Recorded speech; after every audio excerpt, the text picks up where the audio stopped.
What's up? So I just wanted to make a quick video and show y'all how I got my stuff set up in my Challenger. As you can see, boom, boom.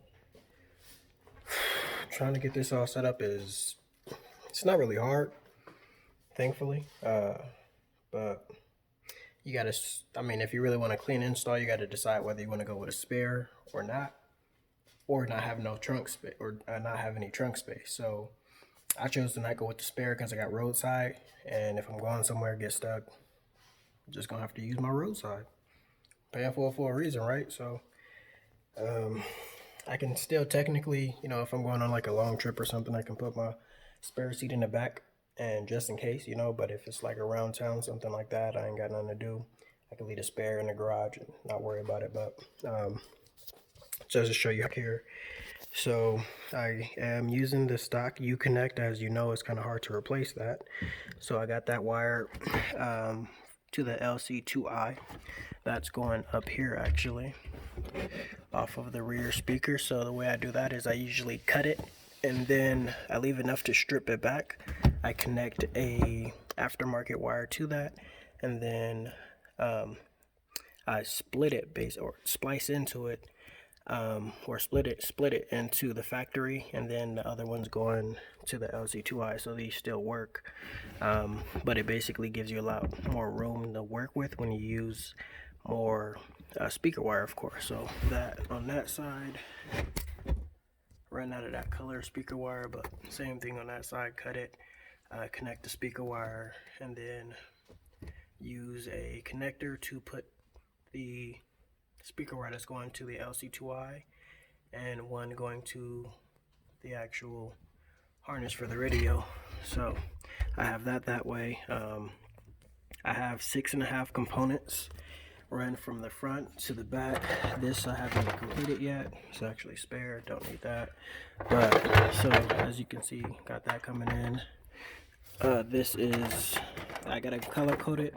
So blue is a tweeter, and then this is the woofer in the door, 6.5, and then those are going to be wired to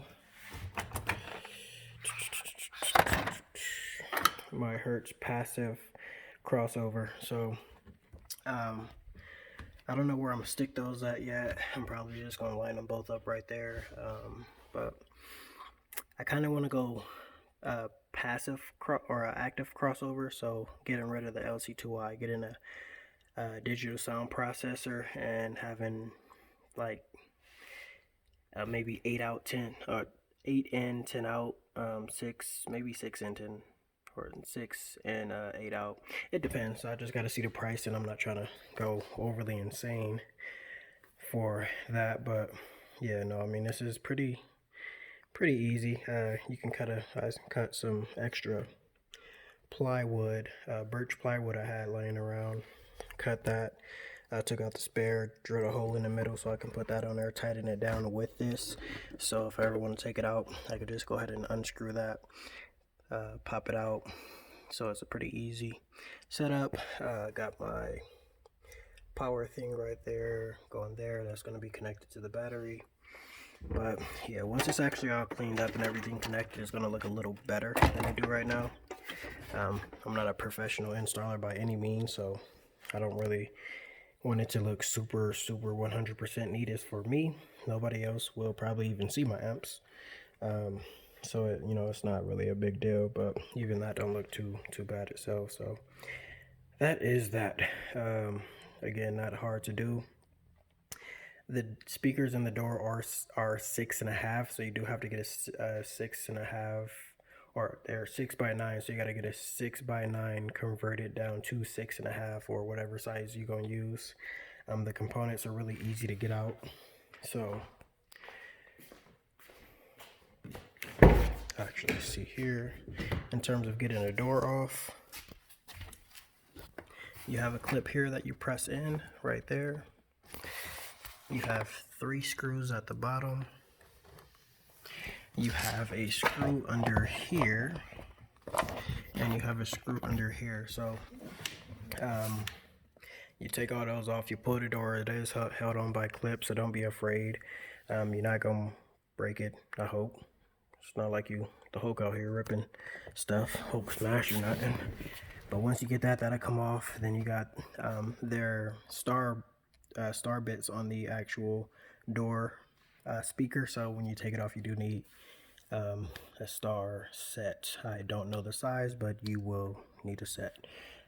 Getting this off, you basically take this off here, take that one off there, and then you basically pull up across, again held on by clips, so easy to get to and not too much work to do.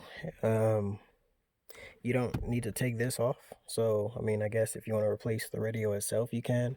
This is again just held on by clips, so just a plastic pry tool to not leave any marks. Thought I'd go ahead and get that knocked out the way, but I didn't need to take this off, so unless you are, I wouldn't even worry about touching it. But it is all one solid piece going across. All this is just gonna pull off when you take it off. But yeah, that's pretty much it. So I got 6.5 in there. Component set, wired that. I did wire it through this little booty. So if you want to do that, basically you pull that out from there, pull this one off, you scrunch it together, you stick the wire through, you stick one in there, of course, and then this does have a little white plastic piece that you can remove. So I took a flathead, pried it off, and then I drilled a hole in it with a bit. And then I suck the wire through that. You fish it through. It is a little headache on this side to get that through because it is a